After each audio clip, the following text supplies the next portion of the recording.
भक्तामर प्रणतमौलिमणिप्रभाणा मद्योतकं दलितपापतमोवितानं सम्यक् प्रणम्य जिनपादयुगं युगादा वालम्बनं भवजले पततां जनानां।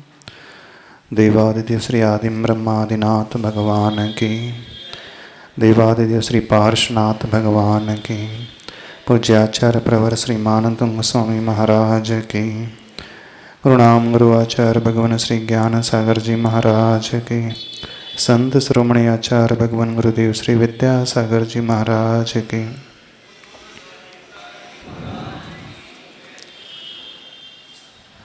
श्लोक नंबर 18 हो गया था।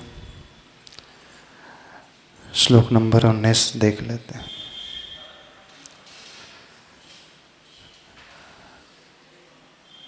किं शर्वरीषु शशिनान्निविवस्वता वा यस्मन्मुखेन्दुदलितेषु तमः सुनाथ निष्पन्नशालिवनशालिनि जीवलोके कार्यं कियज्जलधरैर्जलभारनं रहे।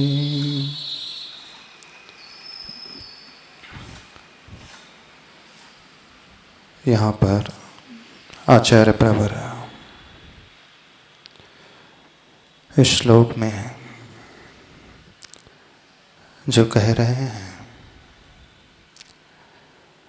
अलग ही प्रकार के भाव अभिव्यक्त कर रहे हैं। अभी श्लोक 17 और 18 में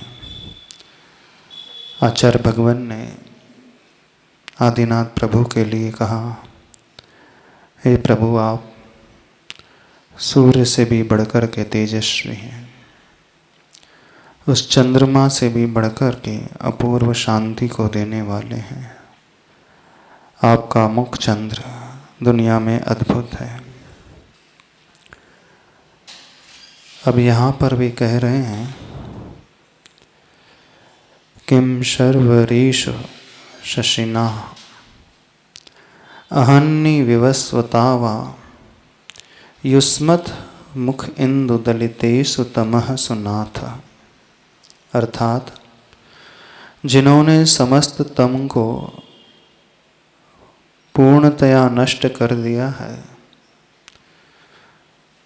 एक साथ समस्त संसार को जान रहे हैं, देख रहे हैं, उस जीव के लिए उस सूर्य और चंद्रमा से क्या प्रयोजन। सूर्य की आवश्यकता प्रकाश के लिए होती है, चंद्रमा की आवश्यकता शीतलता के लिए होती है, अंधकार में देखने के लिए आवश्यकता होती है। लेकिन जब रात्रि व्यतीत हो जाती है तो उस समय चंद्रमा की आवश्यकता होती है? नहीं होती। चंद्रमा की आवश्यकता तभी तक है जब तक रात्रि का अंधकार रहता है। सूर्य की आवश्यकता कब होती है? किम शर्वरीषु शशिना, क्योंकि ऑलरेडी प्रभु समस्त लोक अलोक को जान रहे हैं, देख रहे हैं, उनके ज्ञान में समस्त संसार झलक रहा है। आत्मा से उत्पन्न होने वाला जो प्रकाश है, उसके लिए किसी बाहरी वस्तु की आवश्यकता नहीं होती है। हमें वस्तुओं को देखना होता है तो लाइट की आवश्यकता है, दीपक की आवश्यकता होती है, प्रकाश की बाहरी स्रोत की आवश्यकता होती है। लेकिन एक ऐसी भी शक्ति होती है जिसकी वो उद्घाटित हो जाती है तो उसे बाहरी पदार्थों का आलम्बन नहीं लेना पड़ता है। हम रात के अंधकार में कुछ देख नहीं सकते, कुछ भी नजर नहीं आएगा। लेकिन जिसके जीवन से अंधकार ही नष्ट हो गया हो, संसार प्रकाशित हो गया हो, उसके लिए इन वस्तुओं की आवश्यकता बिल्कुल नहीं। हमारे भीतर, संसारी व्यक्तियों के भीतर जो ज्ञान होता है वो परोक्ष ज्ञान होता है, पराश्रित होता है। जानने समझने के लिए हमें शास्त्रों की आवश्यकता पड़ती है, बुक्स की आवश्यकता पड़ती है, टीचर की आवश्यकता पड़ती है, लाइट की आवश्यकता पड़ती है, खिड़की की आवश्यकता पड़ती है। लेकिन जिन्हें समस्त ज्ञान हो गया है, उसे किसी लाइट की आवश्यकता पड़ेगी, किसी वस्तु की प्रकाश की आवश्यकता पड़ेगी, किसी बुक की आवश्यकता पड़ेगी, किसी टीचर की आवश्यकता पड़ेगी? बिल्कुल नहीं पड़ेगी। जो अधूरा होता है उसके लिए किसी सहारे की आवश्यकता होती है, लेकिन जो अपने आप में पूर्ण होता है उसे कोई सहारे की, बाहरी आलंबन की आवश्यकता नहीं होती है। चूंकि केवल ज्ञान उत्पन्न हो जाने पर यह संसार, चराचर जगत स्पष्ट रूप से दिख जाता है और वह ज्ञान आत्मा से पैदा होता है, बाहरी वस्तु से नहीं होता है, बुक्स से नहीं होता है, शास्त्रों से नहीं होता है। कोई बाहरी आलम्बन की आवश्यकता नहीं पड़ती। अंतर समझना इस श्लोक में क्या कहा जा रहा है, जो उदाहरण दिया जा रहा है। हे स्वामीन, अंधकार के आपके मुख चंद्र द्वारा नष्ट हो जाने पर रात में चंद्रमा से अथवा दिन में सूर्य से क्या प्रयोजन? सूर्य और चंद्रमा की आवश्यकता इस कर्म भूमि में होती है, लेकिन जहाँ स्वर्ग होते हैं अथवा भोग भूमि होती है, वहाँ पर देखने के लिए न सूर्य की आवश्यकता है न चंद्रमा की आवश्यकता है। क्यों? क्योंकि वहाँ मणियों का प्रकाश उन वृक्षों से होता ही रहता है। नीचे उदाहरण दिया गया है, निष्पन्न शालिवन शालिनी जीव लोके कार्यम की जलधर जल भार नम्र है। जब खेतों में फसल पक जाती है उस समय बादलों की आवश्यकता होती, जल की आवश्यकता, बारिश की आवश्यकता बिल्कुल नहीं होती। बादलों की आवश्यकता, जल की आवश्यकता तभी तक होती है जब तक वह बुआई नहीं होती है। अब फसल पक कर के खड़ी है, वो जल और हानिकारक हो जाता है, बारिश वर्षा हानिकारक हो जाती है। यानी जब तक हमें ये सब कुछ प्राप्त नहीं हुआ है तब तक आलम्बन की आवश्यकता। तो प्रभु के लिए कहा जा रहा है, प्रभु आपने अपने भीतर वह पुरुषार्थ किया, उस ज्ञान को प्रकट कर लिया और उस ज्ञान के माध्यम से समस्त संसार को जान लिया। कुछ भी ऐसा नहीं है जो आपके ज्ञान में न झलक रहा हो, कोई ऐसी जगह नहीं है जो आपके ज्ञान में न झलक रही हो। संसार में रहने वाला कोई ऐसा जीव ना हो जिसे आप न जानते हो। आप उसके भूत को भी जानते हैं, अतीत को भी जान रहे हैं, भविष्य को भी जान रहे हैं, वर्तमान तीनों को एक साथ जान रहे हैं। लेकिन हम संसारी जो हैं, हम बहुत छोटे हैं, अधूरे हैं, हमें बहुत सारी आवश्यकता होती है। क्या पूछना है आपको? महाराज श्री, जब केवल ज्ञान में सब कुछ झलकता है तो भगवान उसका करते क्या है, उपयोग क्या करते हैं? अच्छा, केवल ज्ञान में सब कुछ झलकता है। दर्पण की उपमा प्रभु को दी है। प्रभु चला करके जानते नहीं हैं, वो झलक जाता है। प्रभु तो अपने ही ध्यान में, अपने ही ज्ञान में डूबे हैं, अपने आनंद में डूबे हुए हैं। जैसे हमें कुछ देखना पड़ता है तब हमारा वो उपयोग उस ओर लगता है, तब वो ज्ञान होता है। भीड़ बैठी है, यदि हमारा उपयोग उस ओर ना लगा हो, कुछ समझ में नहीं आएगा। हम बोल रहे हैं, आपका उपयोग नहीं है, आपको कुछ समझ में नहीं आएगा।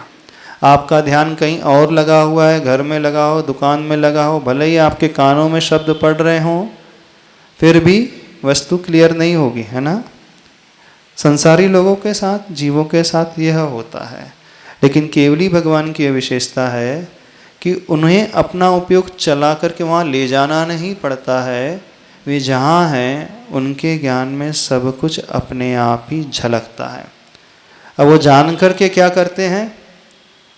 सर्वज्ञ तो व्यवहार से होते हैं, निश्चय से तो वे आत्मज्ञ होते हैं। वे अपने ही आत्मा के आनंद में डूबे हुए हैं, उन्हें संसार से कोई प्रयोजन नहीं है। एक ही काम नहीं बचा भगवान को कि दुनियादारी का हिसाब किताब देखते रहें, कौन आ रहा है, कौन जा रहा है, कौन क्या कर रहा है, कौन कितने पुण्य कर रहा है, कौन कितने पाप कर रहा है। इसे फिर मरने के पश्चात स्वर्ग पहुंचाना है कि नरक पहुंचाना है, कि इसे नित्यंश गति में ले जाना है कि मनुष्य गति में पैदा करवाना। भगवान कोई फुर्सत में बैठे हैं कि इसीलिए भगवान थोड़ी बने वो कि दुनिया की मॉनिटरिंग करते रहें, हिसाब किताब करते रहें। अनंतानंत जीव हैं, बस वो एक मुनीम बन गए हैं क्या? बता, आपका प्रश्न यही है ना। इतने सारे जीवों का, पदार्थों का ज्ञान उन्हें हो रहा है तो उन्हें टेंशन भी होता होगा, विकल्प भी हो जाता होगा। दूसरों के लिए थोड़ी उन्होंने ज्ञान प्राप्त किया, उन्होंने ज्ञान अपने लिए प्राप्त किया। तो दुनिया उनके ज्ञान में झलकती है, वह उस ओर अपने ध्यान को लेकर के नहीं जाते। उन्हें कोई विकल्प नहीं होता हम क्या कर रहे हैं, क्या नहीं कर रहे हैं। क्यों? क्योंकि निश्चय से तो वो अपने आनंद में डूबे हुए हैं, उसका उपभोग कर रहे हैं, उस सुख में वो लीन है। यदि दुनिया की दुनियादारी में उलझ करके रह जाएंगे तो कुछ नहीं कर पाएंगे, सुख ही नहीं मिलेगा। आप घर गृहस्थी संभालते हो, 2 बच्चे कोई नहीं संभाल पाते, उसका हिसाब किताब नहीं रख पाते हो, उसी का टेंशन हो जाता है कि नहीं। जब इतने सारे जीव राशि है संसार में, उनका हिसाब किताब रखेंगे तो क्या हो जाएगा? उन्हें टेंशन तो होना स्वाभाविक है। तो फिर भगवान मानना तो बड़ा घाटे का सौदा हो गया। वो केवल ज्ञान की प्राप्ति तो बड़े घाटे के सौदा हो गई। यदि ज्ञान हो गया, बस यही फुर्सत से यही नहीं करते हैं। केवल ज्ञान का लाभ ये हो जाता है कि वह समस्त विकल्पों से दूर हो जाते हैं। ज्ञान समान न आन जगत में सुख को कारण, यही परमामृत जन्म जरा मृत रोग निवारण। जन्म जरा और मृत्यु रोग निवारण। ज्ञान के समान इस संसार में कोई भी सुख का कारण नहीं है। यह परम अमृत है, जन्म जरा और मृत्यु रोगों को निवारण करने वाला है। ज्ञान मीडियम बनता है, माध्यम है उस सुख के उपभोग में। ज्ञान सो सुख नहीं है, ज्ञान के कारण सुख की प्राप्ति होती है। ये ज्ञान की विशेषता है, वो अपने ज्ञान के माध्यम से सारे संसार को जान रहे हैं। सारा संसार उनके ज्ञान में झलकता है। सभी जीवों की पर्यायें जो बीत चुकी हैं वो झलकती हैं। भविष्य में जो होने वाली पर्यायें हैं, जो परिभ्रमण है, वह भी झलकता है। और वर्तमान में जो कुछ भी हो रहा है वह भी वो देख रहे हैं, जान रहे हैं, लेकिन निर्विकल्प हैं। क्यों निर्विकल्प हैं? क्योंकि वो जान नहीं रहे हैं, वो रिफ्लेक्ट हो रहा है उनके भीतर। जैसे दर्पण के आगे यदि हम जलती हुई अग्नि की सिगड़ी को लेकर के जाएं तो दर्पण में अग्नि नजर आएगी कि नहीं आएगी? रिफ्लेक्शन होगा। तो अग्नि जब दर्पण में आती है नजर, तो दर्पण गर्म हो जाता है, हीट उसमें चली जाती, क्यों नहीं जाएगी? बताओ। जलती हुई सिगड़ी रखिए दर्पण के सम्मुख और बाकायदा जलती हुई सिगड़ी दर्पण में उस मिरर में नजर आ रही है। क्या दिख रहा है? कि साक्षात वो अग्नि जल ही रही है। पर दर्पण को, मिरर को कोई प्रॉब्लम तो नहीं होता है, वो सिर्फ दिख रहा है। यदि मिरर के सामने एक बर्फ की सिल्ली लेकर के जाया जाए तो दर्पण ठंडा हो जाएगा? नहीं। तो दर्पण के सामने चाहे गर्म वस्तु लेकर के जाएं, चाहे ठंडी वस्तु लेकर के जाएं, वह सिर्फ रिफ्लेक्ट करके दिखाता है, वह उससे अप्रभावित रहता है। उस पर उसका कोई प्रभाव, ना गर्मी का प्रभाव पड़ता है, ना ही सर्दी का प्रभाव पड़ता है। ऐसे ही प्रभु का ज्ञान है। प्रभु के ज्ञान में एक सुखी व्यक्ति भी दिख रहा है, उसी समय दुखी व्यक्ति भी दिख रहा है।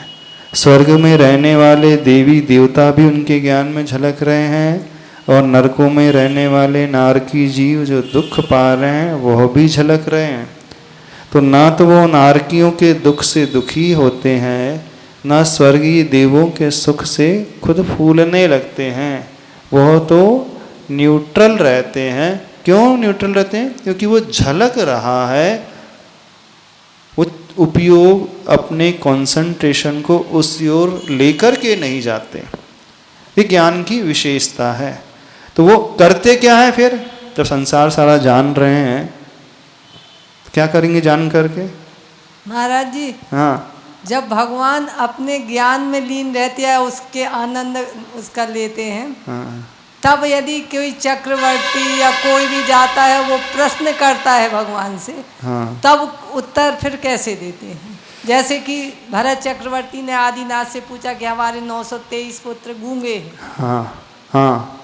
फिर वो यदि अपनी आत्मा में लीन है तो फिर जिस प्रश्नों का उत्तर कैसे देते हैं? चलो अभी भगवान को तो अपन थोड़ी देर गौण कर दे। आज भी दुनिया में ऐसे बहुत सारे लोग मिल जाएंगे, एक सभा में 1000 लोग प्रश्न कर रहे हैं, सबके प्रश्नों को सुन लेंगे और क्रम पूर्वक पहले नंबर के व्यक्ति को उत्तर दे देंगे, दूसरे नंबर के, तीसरे नंबर के, चौथे नंबर के। यानी इतना ज्ञान का पावर आ जाता है, क्षेपक्षम बढ़ जाता है। ये तो सामान्य रूप से वह प्रतिभा आज भी नज़र आती है, जिसे शतावधानी सहस्रावधानी कहा जाता है। यानी इतना उनका ज्ञान का विकास हो जाता है। जब जिसने केवल ज्ञान प्राप्त कर लिया है, समस्त बैरियर्स को हटा दिया है, वो तो आत्मा से होने वाले उस प्रत्यक्ष ज्ञान को उपभोग कर रहे हैं, उसके माध्यम से जान रहे हैं। उन्हें ऐसा नहीं है कि 1000 लोग बोल रहे हैं तो एक एक करके सुनना पड़े। 1000 लोग एक साथ पूछ रहे हैं तो सबके शब्द उनके भीतर जा रहे हैं, सबके। ये तो अपन जो मनुष्य हैं, अपनी बहुत कमजोरी है, इतनी लिमिटेशन है कि अपन एक टाइम में एक ही के उत्तर प्रश्न को सुन सकते हैं। ये भीड़ बोल रही है, 4 लोग क्वेश्चंस कर रहे हैं, तो एक साथ चारों के क्वेश्चन हम सुन नहीं पाएंगे, क्योंकि अपनी बहुत बड़ी कमजोरी है। लेकिन केवल ज्ञानी की ये कमजोरी नहीं रहती है, ये ज्ञान की विशेषता है कि वो सब एक साथ सुन लेते हैं, सबके उत्तर एक साथ अपने आप निकलते चले जाते हैं। अपन तो तुलना भी नहीं कर पाएंगे उसकी। तो यहाँ जो प्रसंग चल रहा है, श्लोक में जो बताया जा रहा है, तो जैसे किसी को ज्ञान प्राप्त हो जाता है अथवा जिसके लिए प्रकाश प्राप्त हो गया है, तो उसे न सूर्य की आवश्यकता है, ना ही चंद्रमा की आवश्यकता है। उदाहरण दिया गया है, जिस खेत में फसल लहलहा रही है, उसके लिए बादलों के जल की कोई आवश्यकता नहीं होती है। तो क्या बताया क्या जा रहा है? प्रभु की विशेषता का वर्णन इस श्लोक में किया जा रहा है। कौन सी विशेषता का? उस प्रकाश की विशेषता का वर्णन किया जा रहा है। ज्ञान रूपी प्रकाश उनके भीतर प्रकट हो गया है, सुख उन्हें प्राप्त हो गया है, शक्ति उन्हें प्राप्त हो गई है। सारी की सारी जो दुनिया में रहने वाली समस्त वस्तुएं हैं, सब कुछ उन्हें प्राप्त हो गया है। यानी दुनिया में कुछ भी ऐसा अवशिष्ट नहीं रहा है जो उन्हें प्राप्त नहीं हुआ है। यानी प्रभु जो हैं पूर्ण हो चुके हैं, वे अपूर्ण नहीं हैं। दुनिया वाले अभी तक जिसकी उपासना करते हैं, जिस प्रकाश के स्रोत को खोजते हैं, जिस शक्ति के स्रोत को खोजते हैं, जिस ज्ञान के स्रोत को खोजते हैं, वो बहुत छोटा है, बहुत अपूर्ण है, बहुत कम हिस्सा है। लेकिन अरिहंत प्रभु कैसे हैं? संपूर्ण हैं अपने आप में, सब कुछ पाने योग्य उन्होंने प्राप्त कर लिया है। अब कुछ भी नहीं अवशिष्ट बचा हुआ है। तो हमें इधर उधर नहीं भटकना है, अन्य अपूर्ण व्यक्तियों की खोज नहीं करना है, उनका आलंबन नहीं लेना है। हमें किसका आलंबन लेना है? इन तीर्थंकर प्रभु आदिनाथ प्रभु का आलंबन लेना है, उन्हीं की भक्ति करना है, क्योंकि ये ही अपने आप में परिपूर्ण है। और इनकी हम भक्ति करेंगे तो स्वतः ही हम सब कुछ प्राप्त करते चले जाएंगे। महाराज श्री आप बता रहे थे कि केवल ज्ञान जब होता था तो करते क्या है? केवल ज्ञान जो होता है तो करते क्या है? करते कुछ नहीं, करने योग्य सब कुछ कर चुके हैं वो। जब आप भोजन कर लेते हो, जब भूख लगी होती है, अच्छे से भरपेट अपना मनपसंद भोजन कर लेते हो, तो उसके बाद क्या होता है? क्या होता है? आनंद की प्राप्ति होती है ना, जिसे आप आनंद कहते हैं, सुख कहते हैं। एक संतुष्टि की प्राप्ति होती है, यानी जो खाया उसका स्वाद लेता है व्यक्ति। दिन भर आप मेहनत कर रहे हो, सवेरे से शाम तक आप व्यापार आदि में उलझे हुए हो, पैसा कमा रहे हो, किस लिए? जब पैसा कमा लेते हो तो उसका क्या करते हो? बताओ, क्या करते हो? उपभोग करते हो। तो प्रभु ने जो साधना की है पूर्व में, उस ज्ञान को पाने की, उस शक्ति को, सुख को पाने की साधना की। अब जब परिपूर्णता उन्हें हो गई है, प्राप्त हो गई है, तो वो क्या करेंगे? उसका आनंद लेंगे और क्या करेंगे? उस सुख का उपभोग करेंगे। अब देखना, ये सबके साथ घटित होगा, ज्ञान के साथ भी घटित होगा, दर्शन के साथ भी घटित होगा, सुख के साथ भी घटित होगा, और शक्ति वीर के साथ भी घटित होगा। अभी जितने भी अन्य देवी देवता हैं, अन्य व्यक्ति हैं, वे ज्ञान के मायने में भी अधूरे हैं, सुख के क्षेत्र में भी अधूरे हैं, शक्ति के क्षेत्र में भी अधूरे हैं, ज्ञान केवल दर्शन के क्षेत्र में भी अधूरे हैं। लेकिन जो प्रभु हो गए हैं, अरिहंत परमेष्टि हो गए हैं, केवल ज्ञानी हो गए हैं, वे क्या हो गए हैं? अनंत चतुष्टय के धनी हो गए हैं। अब जैसे ही केवल ज्ञान, केवल दर्शन, अनंत सुख और अनंत वीर प्रकट होता है, तो क्या करते हैं? उसका उपभोग करते हैं, यानी उस आनंद में डूब जाते हैं, उस सुख को वो भोग रहे हैं। आपका पुरुषार्थ क्या है? किस लिए है? संसारी व्यक्ति जो दिन रात लगा हुआ है, क्यों लगा हुआ है? बताओ, क्यों लगे हों? जो भी आप कर रहे हो, चाहे जॉब कर रहे हो, चाहे बिजनेस कर रहे हो, जो भी मेहनत कर रहे हो, दिन रात लगे हुए हैं, किस लिए लगे हो? उद्देश्य क्या है उसका? सुख प्राप्त है ना।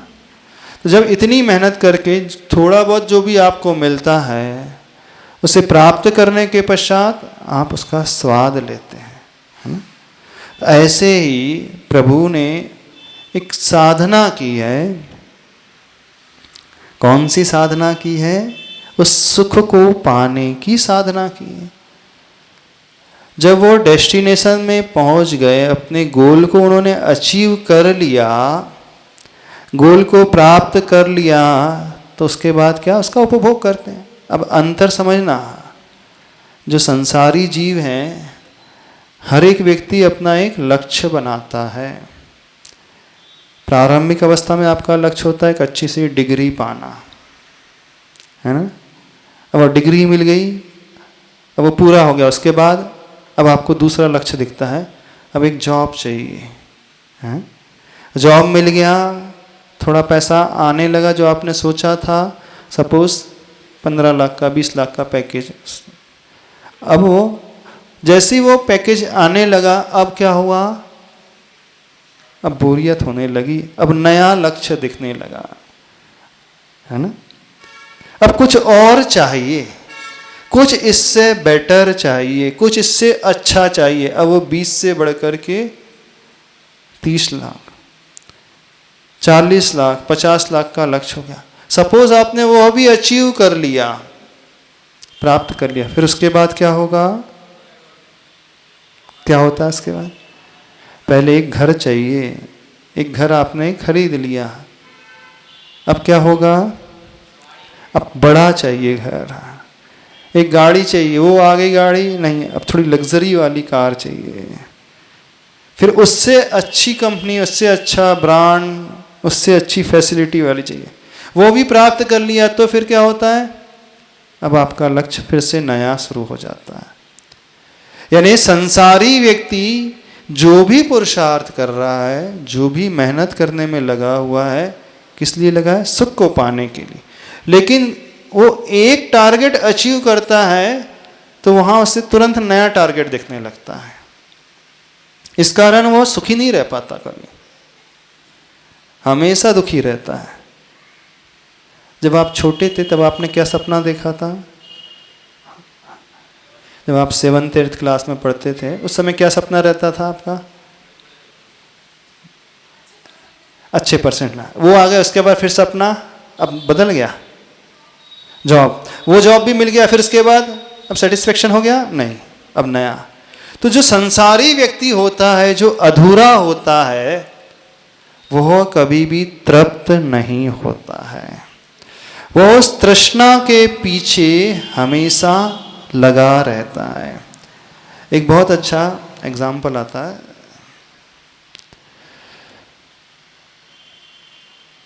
जो गधा होता है,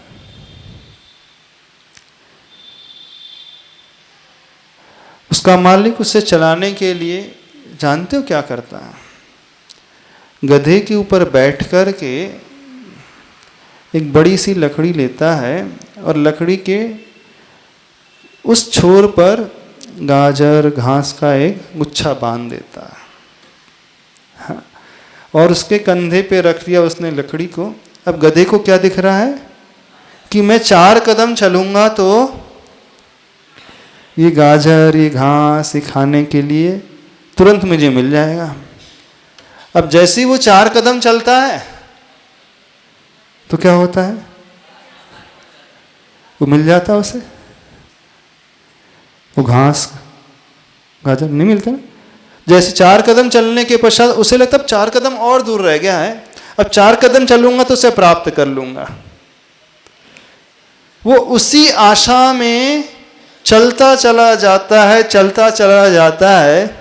हर बार उसे यही लगता है बस 4 कदम के बाद तो मिलना ही, लेकिन वो कभी मिल नहीं पाता उसे, उसी आशा में चलता है। तो ऐसा ही आज का इंसान है ना।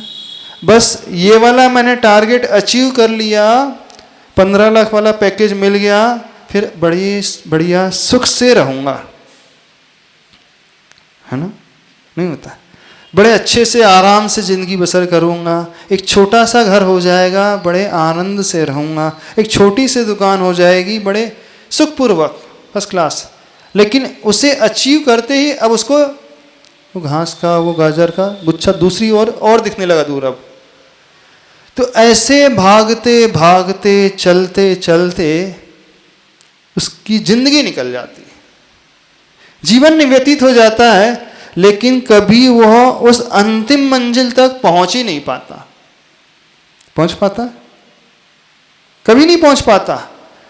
देखो जो मर रहा हो उसे भी लगा है कि अभी वो रह गया है काम, अभी अंतिम स्टेज पे है, अभी वो काम और बाकी रह गया है। फिर वो बेटों को बुला करके बोलता है कि देखो वो कर लेना, यानी वहां पर भी उसे सेटिस्फैक्शन नहीं आता, संतुष्टि कभी मिलती ही नहीं। वो तृष्णा हमेशा उसकी जागृत बनी ही रहती है, कभी उस सुख का उपभोग नहीं कर पाता है। यानी जो सोचता है पा भी लेता है तो उसे एक नया कुछ नजर आने लगता है, उसकी कल्पना उस ओर चलने लगती है, उस ओर उसकी दौड़ भाग चलने लगती है। तो जो उसे मिला है वो उसमें तृप्त नहीं होता है, वो हमेशा सोचता है आगे कुछ और चाहिए, इससे कुछ बेटर चाहिए, इससे कुछ अच्छा चाहिए, इससे कुछ और अधिक चाहिए। यानी संसारी व्यक्ति हमेशा अधूरा रहता है, अपूर्ण रहता है। इस बात को समझना। वो कितना भी कर ले, इवन चक्रवर्ती भी बन जाए, 6 खंड का वो स्वामी भी बन जाए, अधिपति राजन भी बन जाए, तो क्या वो चक्रवर्ती बड़े आराम से निर्विकल्प होकर के सुख का उपभोग करता है? नहीं। जानते उसे क्या दिखता है? मैं तो बन गया हूं, लेकिन मेरे बेटे का क्या होगा, ये दिखता है उसे। बिल्कुल आप भी देखना अपने साथ क्या होता है। आपने जो जो सोचा था आपने वो अचीव कर लिया, आपने खूब मेहनत की, जी जान एक करके सब कुछ किया, और संयोग से आपको सब कुछ मिलता चला गया, जो जो आपकी कल्पना थी, कल्पना के अनुरूप सब कुछ घटित होता गया। फिर आप तृप्त हो जाते हो? नहीं। अब आपको क्या नजर आने लगा? बेटा 18 साल का हो रहा है, अब इसका क्या होगा? मैंने तो प्राप्त कर लिया, कंपटीशन बहुत है आज के ज़माने में।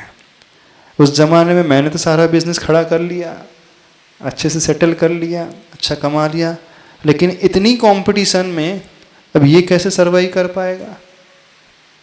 ये होता है कि नहीं होता? पूछ लो।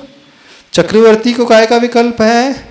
अब अपना नहीं, इतना बड़ा एम्पायर जो मैंने खड़ा किया है, अभी 32,000 मुकुटबद्ध राजा मेरे अंडर में हैं।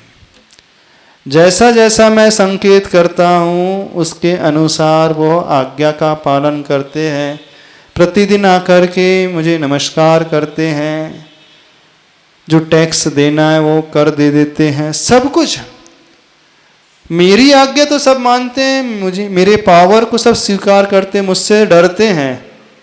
लेकिन अब मेरी उम्र जो है ढलने सी लगी, लेकिन जो ये बच्चा है, बेटा है, वो इतना कैपेबल नहीं है। होता है कि नहीं? कभी भी चक्रवर्ती का पुत्र चक्रवर्ती नहीं बनता, फिर से बनता है? चक्रवर्ती का पुत्र चक्रवर्ती बनता ही नहीं। जो इसने 6 खंड का जो अधिपति बना, पूरे इतने सारे युद्ध किया, सबको जीता, इतना बड़ा एम्पायर खड़ा किया, इतनी मेहनत की, इतना पुरुषार्थ किया, होना क्या चाहिए? उसके पुत्र को मिलना चाहिए। लेकिन उसके जाते ही सारे राजा अब स्वतंत्र हो जाते हैं, अब कोई किसी के अंडर में नहीं, मैं क्यों उससे दबूं? अब वो अपना अपना राज्य स्थापित कर लेते हैं, और वह पुत्र कर नहीं पाता कुछ। तो चक्रवर्ती को यह विकल्प होता है, मैंने तो पा लिया, अब मेरे बेटों का, मेरी संतान का क्या होगा? ये होता है ना आपको भी? नहीं होता? हमने तो सब कुछ खड़ा कर लिया, नेक्स्ट जनरेशन कैसे करेगी? वो इतनी कैपेबल है नहीं, इतने ज्ञानी है नहीं, इतनी मेहनत करना जानते नहीं हैं, इतने चुस्त दुरुस्त रहते नहीं हैं, इतना दिमाग तेज चलता नहीं जितना मेरा चलता था। अब ये विकल्प उन्हें हमेशा सताते रहता है। यानी जो भी संसारी व्यक्ति हैं, उन्होंने जो कुछ भी पाया है वो सब अपूर्ण ही रहता है, पूर्णता उन्हें मिलती ही नहीं है। लेकिन यहाँ पर आचार्य प्रवर कह रहे हैं, आदिनाथ भगवान की स्तुति करते हुए, हे प्रभु किम शर्वरीषु शशिना अहन्य विवस्वतावा। सर्वरी का मतलब वो रात्रि, वह रात्रि में उस चंद्रमा से क्या प्रयोजन, जिस रात्रि में चंद्रमा से भी अधिक प्रकाश पुंज मणियां हमारे पास हैं। मांगने की आवश्यकता किसे पड़ती है? जो गरीब होता है, जो खुद करोड़पति अरबपति होता है, उसे लखपति के पास जाना पड़ेगा कभी? छोटे लोगों के पास जाना पड़ेगा? जो खुद दुनिया को बांटता है, दुनिया को देता है, वो उसे कभी हाथ फैलाने की आवश्यकता नहीं पड़ती। तो मैंने खुद इतना कमा लिया, अथवा प्रभु आपने इतना कुछ प्राप्त कर लिया है, तो आपको कभी छोटों से कुछ प्रयोजन ही नहीं है। यानी हमारे पास जो हमें मिले हैं प्रभु आदिनाथ प्रभु कैसे हैं, उस चंद्रमा से भी कई कई अनंत गुना प्रभावशाली प्रकाशशाली हैं।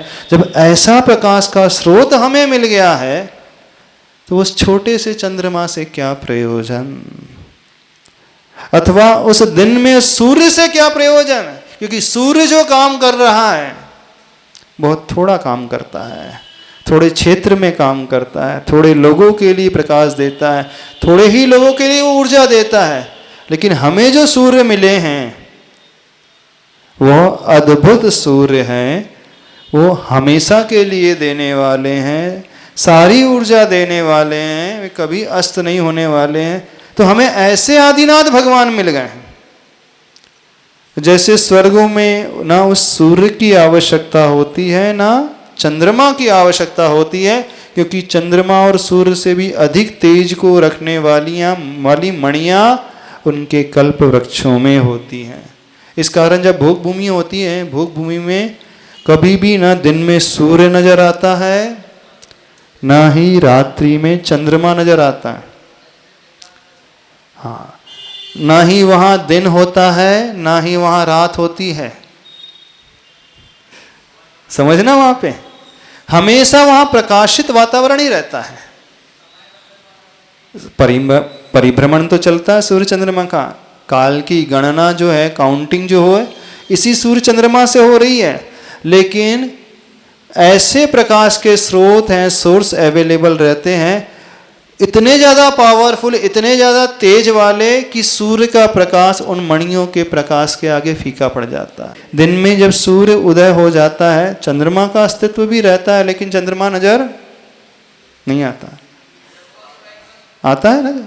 नहीं, वो सवेरे सवेरे दिखता होगा। अयो, दिन के 12 बजे कहीं चंद्रमा दिखने में आता है आपको? दिन के 2 बजे चंद्रमा दिखता कहीं? तो कहाँ वो लुप्त हो जाता है चंद्रमा? बताओ, गायब हो जाता है दिन में? नहीं, गायब तो नहीं हो जाता है, रहता तो है वहीं पे। जैसे सूर्य पूर्व से लेकर पश्चिम दिशा तक यात्रा करते रहता है, ऐसे ही चंद्रमा की यात्रा भी चलती रहती है। चंद्रमा कहीं एक पोजीशन में फिक्स नहीं रहता है, रहता है लेकिन इतना डिम है कि सूर्य के प्रकाश के आगे उसकी कोई कीमत ही नहीं होती है। हेलोजन जल रहा हो और एक 0 वाट का बल्ब यहीं पे जल रहा हो तो 0 वाट का प्रकाश नजर आएगा, बल्ब का प्रकाश, पर एग्जिस्टेंस तो रहता है, पर उसका एग्जिस्टेंस होना अथवा नहीं होना, उसका अस्तित्व रहना अथवा नहीं रखना कोई मैटर नहीं करता, क्योंकि वो ओझल जैसा हो जाता है। तो जैसे सूर्य के प्रकाश में चंद्रमा ओझल हो जाता है, ऐसे ही कुछ मणियां होती हैं भोग भूमि में, स्वर्ग में, उनके प्रकाश के आगे सूर्य भी ओझल हो जाता है। यानी इतना तेज उन मणियों से प्रकाश निकलता है, सूर्य से भी अधिक। लेकिन एक विशेषता है, सूर्य का प्रकाश ताप देता है, आंखों को चुभता है, गर्मी पैदा करता है, लेकिन मणियों का जो प्रकाश है वो बड़ा शीतल होता है। अंतर ये है, पावर कई गुना ज्यादा रहेगा सूर्य से, लेकिन हीट नहीं रहेगी उसमें, वो शरीर को चुभने वाली नहीं हीट रहेगी। वह मनमोहक मनोरम लगने वाली जो मणियां हैं, मन पसंद, मन को बड़ी रुचिकर लगने वाली, अंधकार भी नहीं रहता वहां। तो ना रात्रि होती है ना ही दिन होता है, तो क्या रहता है? 24 घंटे एक जैसा वातावरण, कोई अंतर नहीं होता है। तो बोले जब ऐसी मणियां जिसे प्राप्त हो गई हैं तो उन्हें सूर्य की आवश्यकता होगी, उन्हें चंद्रमा की आवश्यकता होगी नहीं ना? तो यही बात इस श्लोक में आचार्य भगवान कह रहे हैं, किम शर्वरीषु शशिना, चंद्रमा से, उस रात्रि में चंद्रमा से क्या प्रयोजन? किम अहन्नी विवस्वता, वा विवस्वता का अर्थ होता है सूर्य, अहन्नी का अर्थ होता है दिन में उस सूर्य से क्या प्रयोजन, रात्रि में उस शशि से यानी चंद्रमा से क्या प्रयोजन? क्यों? युष्मत मुख इंदु दलिते सुतमः सुनाथ, यानी आप जिन्होंने एक साथ उस तम को दलित कर दिया है, नष्ट कर दिया है। आपका मुख चंद्रमा जिसे प्राप्त हो गया है, उसके लिए न बाहरी सूर्य की आवश्यकता, न ही उस चंद्रमा की आवश्यकता। एग्जाम्पल क्या दिया है? जिसके लिए, जिस खेत में सारी फसल खड़ी हो चुकी हैं, वहाँ बादलों की कोई आवश्यकता नहीं होती। ये सब क्यों कहा जा रहा है? अब इसका मेन पर्पस क्या है? जिन्हें ये वीतरागी भगवान मिल गए हैं, अब मीन्स बात समझो, जिन्हें अरिहंत प्रभु मिल गए हैं, जिन्हें आदिनाथ भगवान मिल गए हैं, उन्हें उन छोटे मोटे लोगों की क्या आवश्यकता? छोटे मोटे देवी देवताओं की क्या आवश्यकता? कोई ऐसे सोर्स को पाकर के इधर उधर भटक रहा है तो उससे बड़ा बेवकूफ कोई नहीं। जिसका डायरेक्ट कांटेक्ट प्राइम मिनिस्टर से होता है, हॉटलाइन में हमेशा बात होते रहती है। कुछ लोग होते हैं जिनका डायरेक्ट कनेक्शन होता है, सीधे अप्रोच होती है। वो पार्षदों के चक्कर लगाएंगे?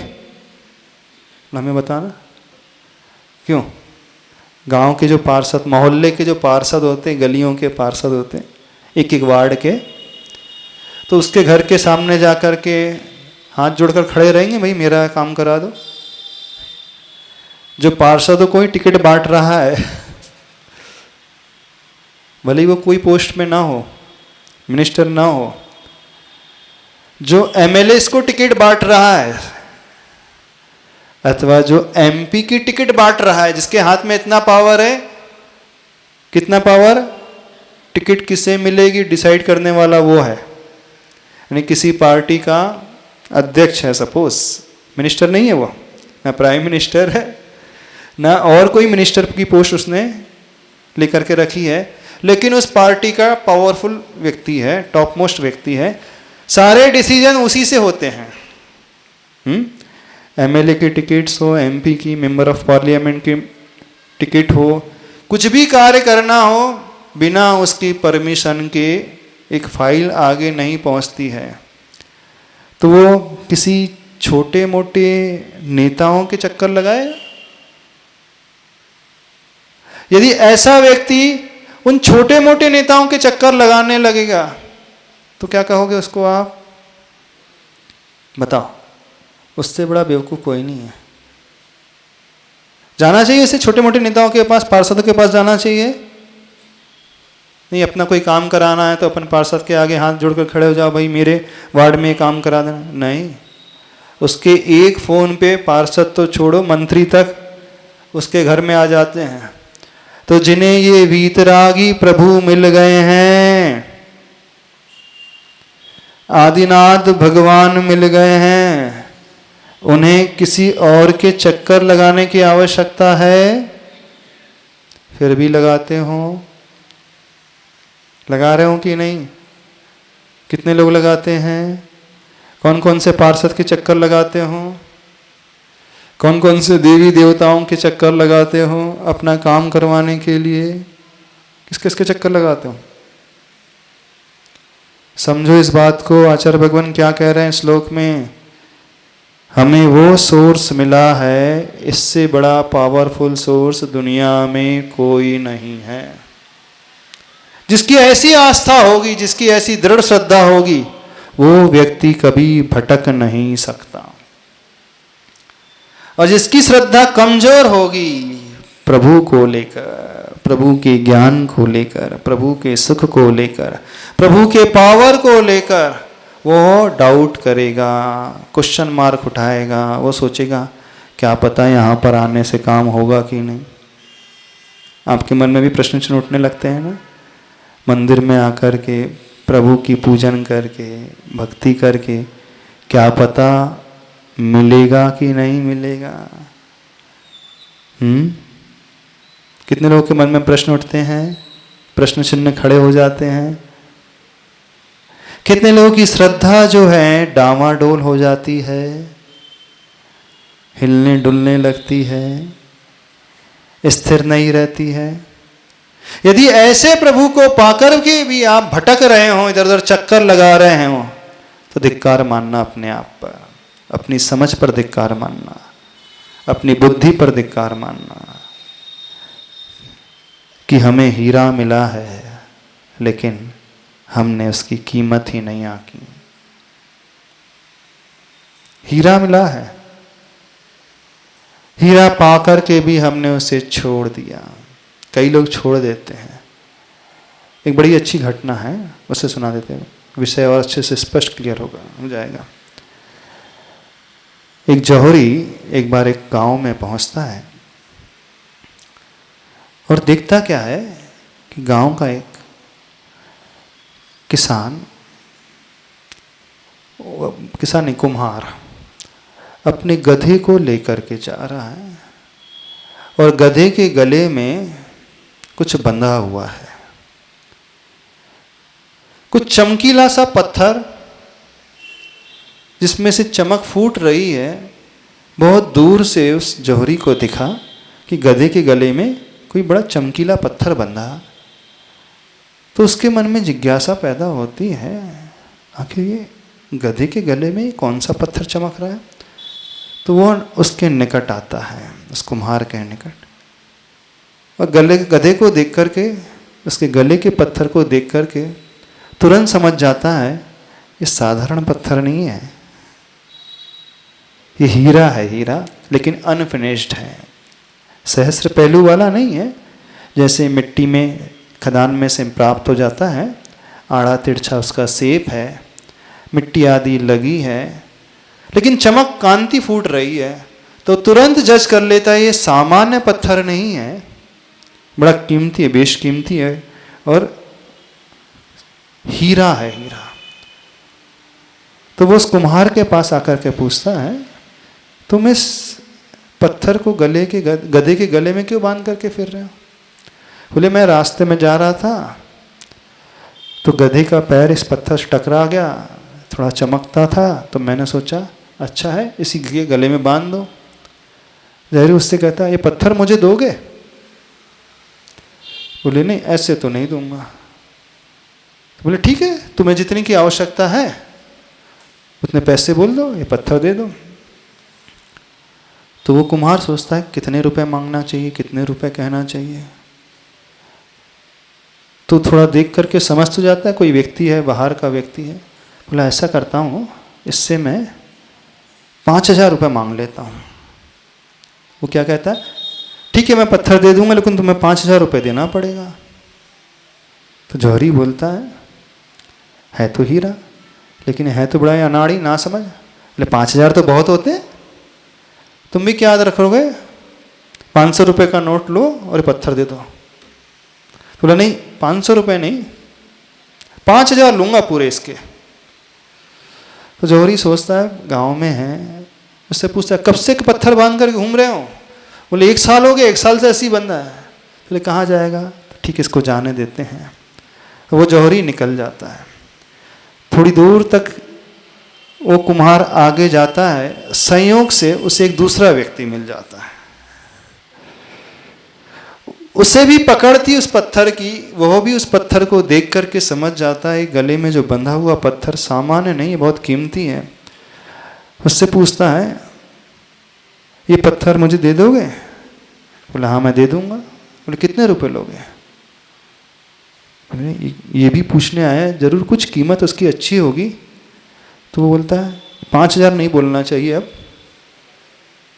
कितना बोलना चाहिए? इससे तो मैं 10,000 बोलता हूँ, देखो क्या रिएक्शन होता है इसका। तो बोलता नहीं 10,000 रुपये लूंगा। तो जो दूसरा जौहरी था तुरंत एग्री हो जाता, ठीक है ये पत्थर मुझे दे दो, मैं तुम्हें 10,000 रुपये देता हूँ। और उस 10,000 रुपये दिए और वो हीरा लेकर के चलता बना। अब शाम के समय वही पहला वाला जौहरी उस कुम्हार के पास पहुँचता है, देखता क्या है गधे के गले में तो वो हीरा गायब। पूछता है उसका हीरा, वो पत्थर कहाँ चला गया? बोला तुम्हारे जाने के थोड़ी देर बाद एक दूसरा व्यक्ति आया था, मैंने उसे 10,000 रुपये में वो पत्थर बेच दिया। तो जौहरी कहता है बड़े बेवकूफ़ निकले तुम। क्यों? जानते हो कौन सा पत्थर था? बोले हीरा था। जानते उसकी कीमत कितनी थी? 2 करोड़ रुपए कीमत थी, तुमने 2 करोड़ के हीरे को 10,000 रुपये में दे दिया। कुमार बोलता है मुझे तो पता नहीं था वो हीरा है, इसकी कीमत 2 करोड़ है, लेकिन तुम तो जौहरी थे ना, तुम्हें तो पहले से ही पता थी उसकी कीमत 2 करोड़ है और तुम 5,000 में लेने के लिए तैयार नहीं, तो बेवकूफ कौन है बताना, मूर्ख कौन है? बेचारा कुम्हारा 2 करोड़ के पत्थर को 10,000 में बेच दिया, वो है ना कि बड़ा मूर्ख कौन है? वो जौहरी है जिसे मालूम था, थोड़े से लोभ में आकर, थोड़े से लालच में आकर के उसने उस कीमती हीरे को छोड़ दिया। आप लोग कैसे हो? आपको कौन मिला है? आदिनाथ भगवान मिले, है ना, सबसे कीमती पत्थर मिला है।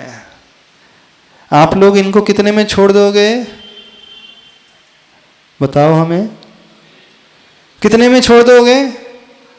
5,000? नहीं, बेटी की शादी के लिए तो छोड़ देंगे, शरीर के इलाज के लिए तो छोड़ ही देंगे। शरीर का इलाज कराना है तो किसी और देवी देवता के चक्कर लगा लोगे कि नहीं? दुकान में नुकसान हो रहा है, काम नहीं बन रहा है, काम नहीं बन रहा है, फलाने के पास चलते हैं, आशीर्वाद लेकर के आते हैं, कोई मंत्र की जाप लेकर के आते हैं, कोई मंत्र मिल जाएगा, उस मंत्र को फेरने से हमारी दुकान अच्छी चलने लगेगी। सही कह रहे हैं कि गलत कह रहे हैं? कितने लोग हैं जो इन प्रभु को छोड़ नहीं देंगे? जब आपत्ति आएगी, थोड़ी सी प्रतिकूलता आएगी, छोड़ दोगे कि नहीं छोड़ दोगे? कीमत समझो इनकी, जो प्राप्त हुआ है वो अद्भुत हीरा है, जो प्रभु मिले हैं वो अद्भुत हैं, बड़े कीमती हैं, लेकिन उस मूर्ख जौहरी की तरह इनको छोड़ मत देना। जो भी मिले अद्भुत, इनसे बड़ा कोई भी नहीं है। जब ये मिल जाए तो अन्य से हमें क्या प्रयोजन? यही बात आचार्य प्रवरमानंद स्वामी जी कह रहे हैं, किम शर्वरीषु शशिना, उस रात्रि में चंद्रमा से क्या प्रयोजन? किम अहन्य विवस्वतावा, उस दिन में सूर्य से क्या प्रयोजन? बोले क्यों? युष्मन मुखेन्दु दलितेषु तमः सुनाथ। हे प्रभु, आपका मुख चंद्रमा ऐसा है जिसने उस तम यानी अंधकार को नष्ट कर दिया है। ऐसा प्रकाश का स्रोत हमें मिला है जिसे पाने के पश्चात अन्न की कोई आवश्यकता ही नहीं होती है। जैसे उस खेत में जब फसल लहलहा रही हो तो हमें उन मेघों से क्या प्रयोजन? लेकिन सारे के सारे व्यक्ति इन प्रभु को पाकर के भी छोड़ देते हैं। जब जब ये श्लोक पढ़ो,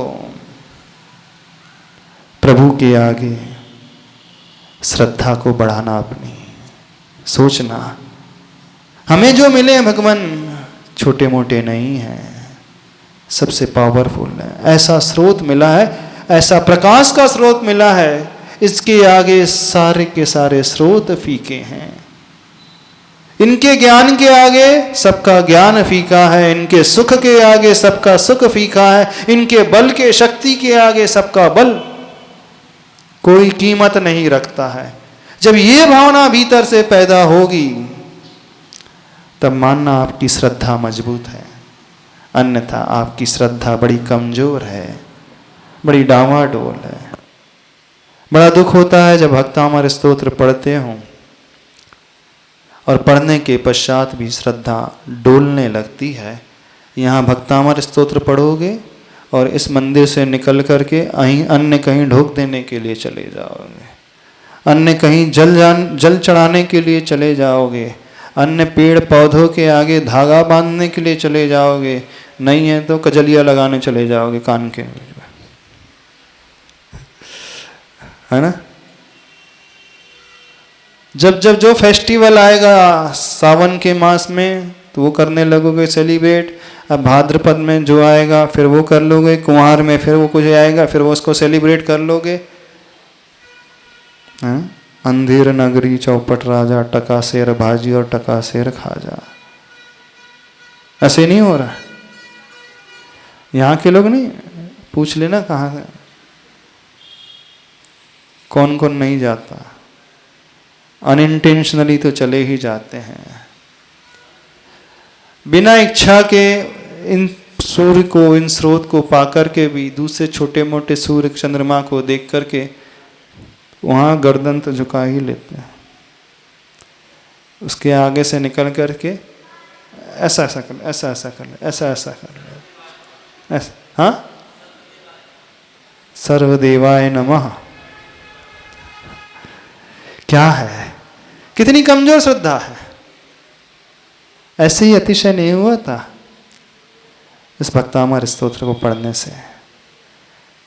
वो श्रद्धा चरमांतन स्वामी जी की गहरी श्रद्धा, गहरा समर्पण। प्रभु को सब कुछ उन्होंने स्वीकार किया था। और फैक्ट यही है, ये ही सब कुछ है। जब इनका समोसरण लगता है ना, एक नहीं, दो नहीं, सैकड़ों की संख्या में नहीं, हजारों की, लाखों की संख्या में नहीं, अनगिनत असंख्यात। कौन? वे देव, वे देवियां हाथ जोड़ करके बैठे रहते हैं अपने कोठे में, चाहे वो व्यंतर हो, चाहे भूत हो, चाहे पिशाच हो, चाहे असुर हो, चाहे भवनवासी के हो, चाहे सूर्य हो, चाहे चंद्रमा हो, चाहे वैमानिक हो, चाहे सौधर्म हो, चाहे कोई भी XYZ, उनको देख करके, उनकी पूजा करके, उनका गुणगान गान करके एक मानते हैं कि हम तृप्त हो गए, कृतकृत्य हो गए। उन्हीं के आशीष से, उन्हीं की पूजा से उन्होंने सब कुछ पाया। और आप प्राइम मिनिस्टर से कांटेक्ट रखने वाले पार्षदों के चक्कर लगाने लगे हो। नहीं लगाने लगे? बोले महाराज जी हर काम पार्षद प्राइम मिनिस्टर नहीं करते ना, तो छोटे मोटे काम, गली के काम तो पार्षद ही करेंगे, इस कारण पार्षद के आगे हाथ जोड़ना पड़ेगा। ऐसा कुछ नहीं होता। एक फोन हो जाता है SP को, DSP को, तो सारे पुलिस वाले, कांस्टेबल से लेकर TI, हेड कांस्टेबल, सारे लाइन लगा के खड़े होते हैं। जाना नहीं पड़ता हवलदार के आगे हाथ जोड़ने के लिए, उसे जाना पड़ता है। वो तो बैठे बैठे टॉप सीनियर लेवल में कौन बैठा है बस उससे बात करता है, बाकी सारी व्यवस्था उस सीनियर पर्सन है वो अपने आप बना देता है। ऐसे ही होता है कि एक एक हवलदार के हाथ जोड़ेगा, एक एक पार्षद के पैर पड़ेगा? नहीं। जो इन भगवान को मानने वाला है, वे सारे के सारे देव उस व्यक्ति के चरणों में नतमस्तक होकर के, हाथ जोड़ करके खड़े रहते हैं। क्यों? क्योंकि आप 3 लोक के नाथ को मान रहे हो, पूजन कर रहे हो, उनके प्रति श्रद्धा से झुके हुए हो। टटोलो अपनी श्रद्धा। हाँ हाँ, क्या बोल रहे हो? समय हो गया। पद्मावती वगैरह पूछते हैं ना जो, हाँ। तो वो कुगरू देव में आएंगे क्या? वे भी तो, वे सारे देव, वे सारी देवियां इन्हीं की आराधना कर रहे हैं। जो सौधर्मेंद्र इनकी आराधना कर रहा है तो वो कौन से जाति के हैं? व्यंतर जाति के। व्यंतर जाति में जो इंद्र है सौधर्म उनसे कई गुना बड़ा है। किसकी अपन पूजा करने बैठ गए? अरे वो स्वयं इनकी पूजा कर रहे हैं, तो डायरेक्ट अप्रोच रखो ना, इनकी पूजा करो, इनकी श्रद्धा रखो। इन्हीं की श्रद्धा रखने से सारे काम हो जाएंगे अपने आप। श्रद्धा मजबूत बनाना सीखो, भाव मजबूत लाना सीखो। उस मूर्ख जौहरी की भांति आए हुए हीरे को ऐसे ही छोड़ना मत सीखो। जो प्रभु मिले हैं, जो कुल मिला है, जो देव मिले हैं, जो शास्त्र मिले हैं, जो गुरु मिले हैं, उन्हें कौड़ियों के मोल मत अलग करो, अन्य जगह मत भटको। समय हो गया है, आज इतना ही रखते हैं। बोलिए आचार्य परमेष्टि गुरुदेव श्री विद्यासागर जी महाराज की।